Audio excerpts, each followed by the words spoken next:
आज इस वीडियो में हम बात करेंगे यदि आपको कैसे पता चलेगा आपका 9वां मंथ स्टार्ट हो रहा है और 9वें मंथ के अंदर आपकी जो डिलीवरी होने वाली है ये नॉर्मल हो सकती है या सीजेरियन के द्वारा हो सकती है। आज मैं इसी के बारे में आपको बताऊंगा, ये वीडियो आप पूरा देखना। सबसे पहले हम बात करेंगे जो डिलीवरी का टाइम होता है ना, ये 37 वीक से और 40 वीक के अंदर डिलीवरी हो सकती है। कुछ लड़कियों के अंदर ये 34 वीक के अंदर हो जाती है जिसे हम प्री टर्म लेबर बोलते हैं। कुछ लड़कियों के अंदर ये 40 वीक के बाद होती है जिसे हम पोस्ट टर्म बोलते हैं। अब डिलीवरी आपकी 9वें मंथ के अंदर हो सकती है। अब सीजेरियन होगी या नॉर्मल हो सकती है, इसके बारे में आपको कैसे पता चलेगा? आप अपनी बॉडी के अंदर कुछ ऐसे लक्षण देख के आपको पता लग सकता है कि आपकी डिलीवरी कब होने वाली है और नॉर्मल हो सकती है या सीजेरियन हो सकती है। सबसे पहले हम बात करेंगे पोजीशन। जो बेबी की पोजीशन होती है, फीटस की पोजीशन होती है, ये यूट्रस के अंदर किस साइज होती है, जिसे हम नॉर्मल डिलीवरी होती है ना, जिसे हम सेफेलिक बोलते हैं। अब ये जो पोजीशन होती है ना नॉर्मल डिलीवरी के अंदर, क्या होता है कि जो बेबी का सिर होता है ना, ये तो यूट्रस के नीचे की तरफ होता है, जहां पे बच्चादानी का मुंह होता है ना, वहां पर बच्चे का सिर होता है और बच्चे के पांव ऊपर होते हैं। यदि इस कंडीशन के अंदर बेबी की पोजीशन है यूट्रस के अंदर तो नॉर्मल डिलीवरी हो सकती है।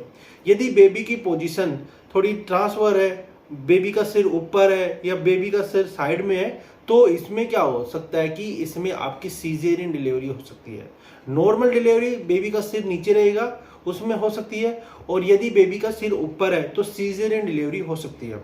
अब हम बात करेंगे दूसरी कंडीशन, यदि पेल्विक का साइज भी बहुत ज्यादा मैटर करता है। कुछ लड़कियों के अंदर क्या होता है कि पेल्विक बड़ा होता है, जो आपका हिप वाली बोन होती है साइज बड़ी होती है, कुछ लड़कियों के अंदर छोटी होती है। यदि एंड्रॉइड पेल्विक होता है, यानी एक ऐसा पेल्विक जिसका साइज एक अंडे जैसा होता है लड़कियों का, और उसकी हिप वाला साइज बड़ा हो सकता है, तो उसके अंदर लड़की की नॉर्मल डिलीवरी सबसे ज्यादा हो सकती है। यदि किसी लड़की का पेल्विक साइज छोटा है तो उसके अंदर सीजेरियन डिलीवरी होती है, क्योंकि जो सर्विक्स का मुंह होता है ना, बच्चेदानी का मुंह होता है, ये 10 सेंटीमीटर तक ओपन होता है। जब नॉर्मल डिलीवरी होती है ना तो 10 सेंटीमीटर तक ओपन होता है, और बेबी का जो सिर का साइज भी होता है ना 10 सेंटीमीटर होता है।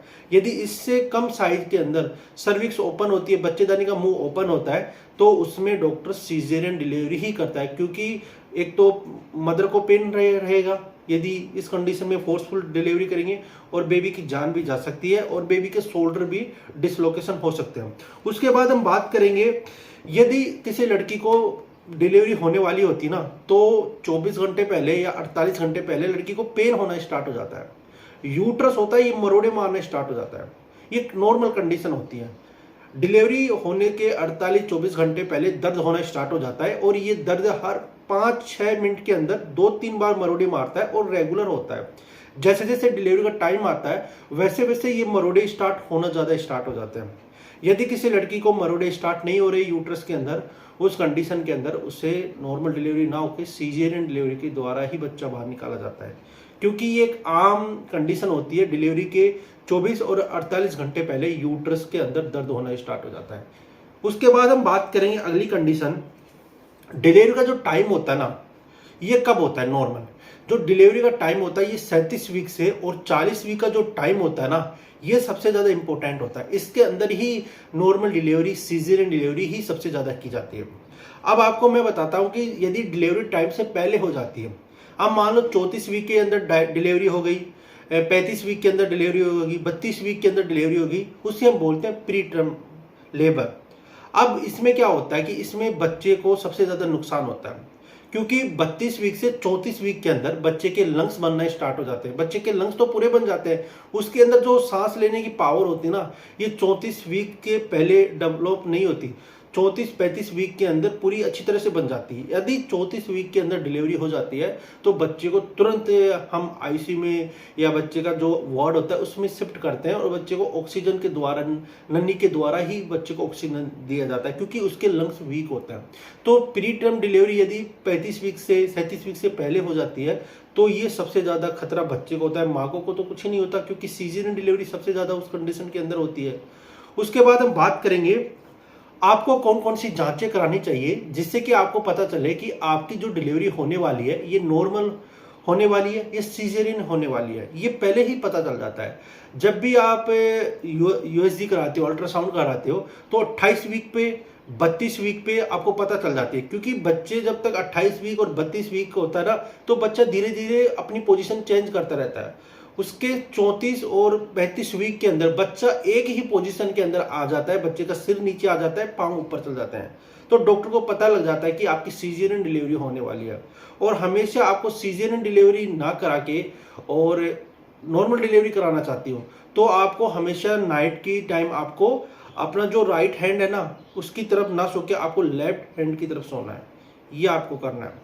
सीजेरियन डिलीवरी और नॉर्मल डिलीवरी ये दोनों ही आज के टाइम में बहुत आसान तरीके से होती है। बस इतना फ़र्क है, सीजेरियन डिलीवरी के अंदर आपकी स्किन कटती है, आपका यूट्रस कटता है, और 2 डिलीवरी से ज़्यादा सीजेरियन डिलीवरी के अंदर कोई औरत माँ नहीं बन सकती। यदि आपने पहली सीजेरियन करा ली, दूसरी सीजेरियन करा ली, उसके बाद आपको माँ बनने के लिए बहुत खतरा होता है, क्योंकि आपका यूट्रस बेकार हो चुका है।